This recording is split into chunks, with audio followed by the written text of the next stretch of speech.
Prior to advertising your project, public agencies must get MoDOT approval for your plans, specifications, and estimate documents, or PS&E. MoDOT has created a bid proposal boilerplate that is required for all federal aid projects.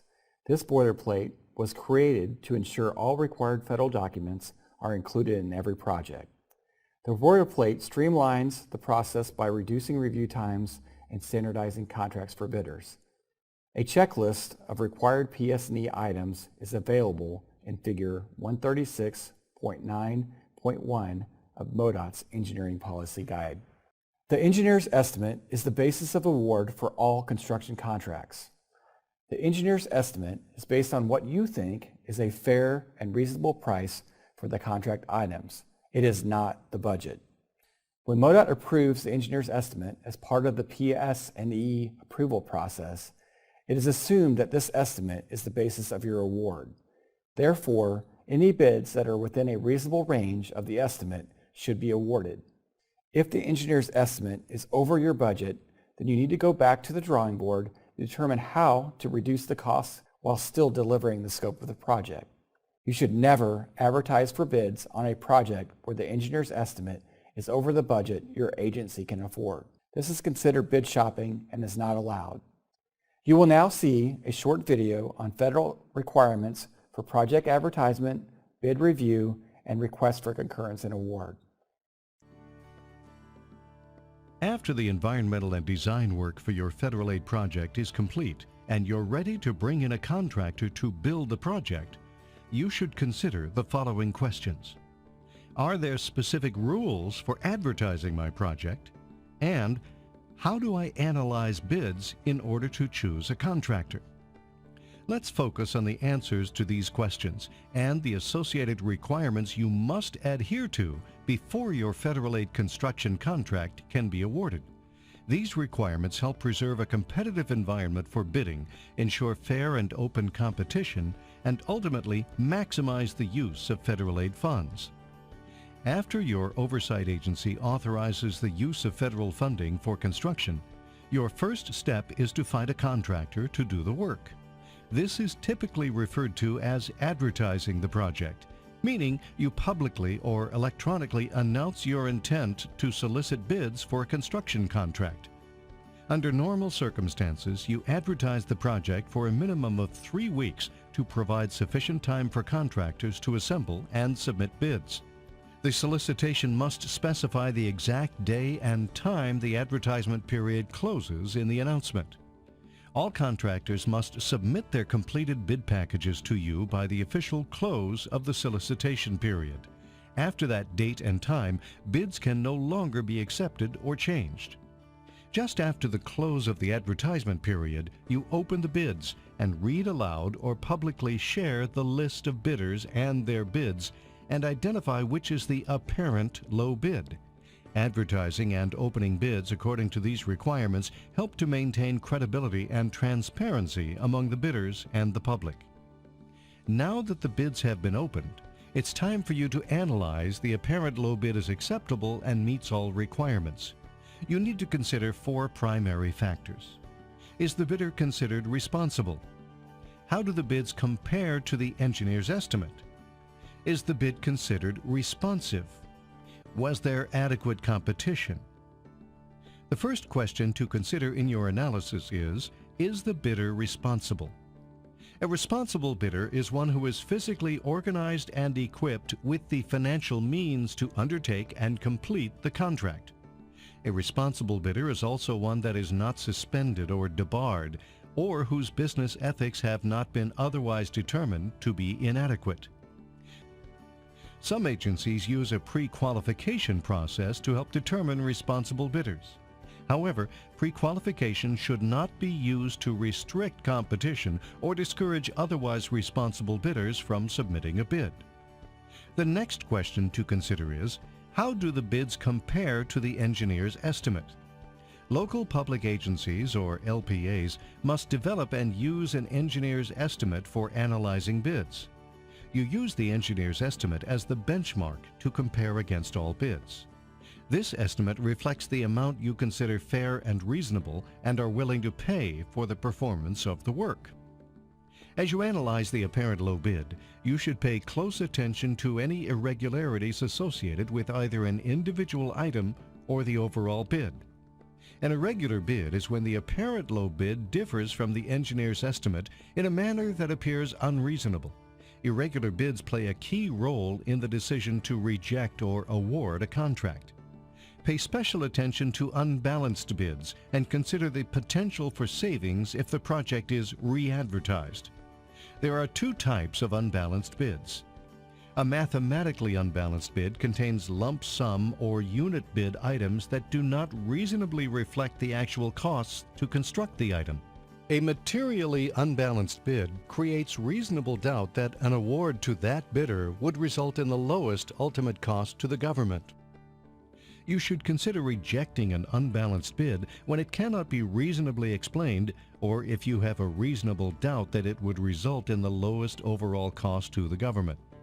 If you detect an unbalanced bid, contact your state for assistance, as these issues are typically handled case by case. Also, if at any time you believe collusion or bid rigging among bidders has occurred, report concerns directly to your nearest U.S. Department of Transportation Office of Inspector General. Your next question should be, is the bid responsive? A responsive bid is one that meets all the requirements of the advertisement and proposal, meaning all bid-related paperwork or electronic forms are completed and signed. Your solicitation must clearly identify these requirements, which the bidder must comply with in order for the bid to be deemed responsive.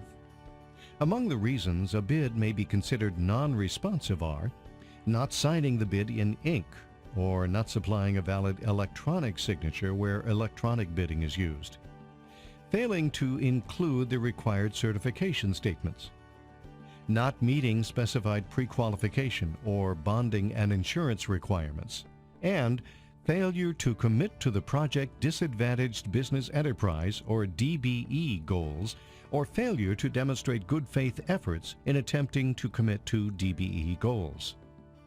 Your last bid review related question to consider is, was there adequate competition? Receiving only one or two bids may or may not justify re-advertising the project. The number of bids received is a complex issue that depends on many factors, including bidder interest in the work, location of the work, and current market conditions.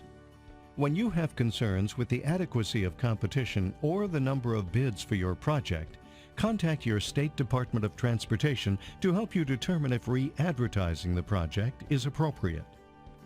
At the conclusion of the analysis, your goal is to confirm the apparent low bid is a responsive bid submitted by a responsible bidder for contract award. You must obtain concurrence for your decision from your oversight agency before officially notifying a contractor that its bid was either selected for contract award or rejected.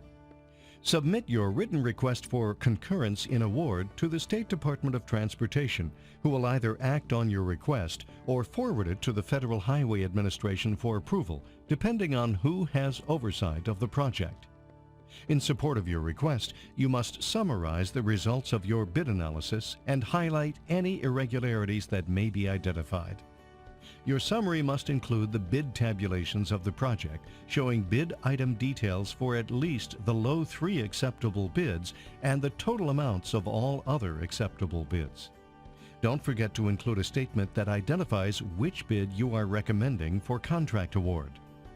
Once you have received the written concurrence in award, this becomes your authorization to notify the contractor of award and enter into a contract for construction.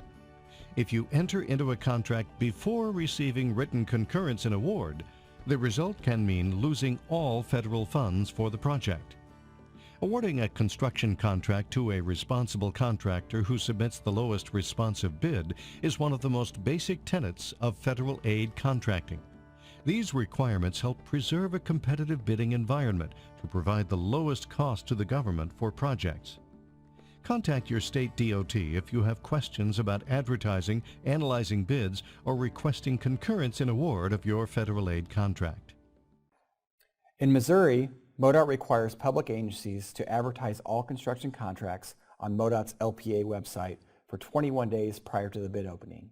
A sample advertisement is available in Figure 136.10.1 of MoDOT's Engineering Policy Guide.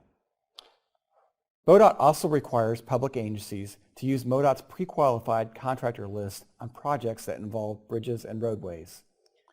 MoDOT also requires public agencies to use MoDOT's pre-qualified contractor list on projects that involve bridges and roadways. MoDOT's pre-qualified contractor list is available on MoDOT's LPA website and will be shown to you during the resources section of this training. Verify that all bidders are on the pre-qualified contractors list prior to opening bids. If a contractor is not pre-qualified, then send the bid back without opening the bid. The local public agency is responsible for managing the planholder list during the bidding process.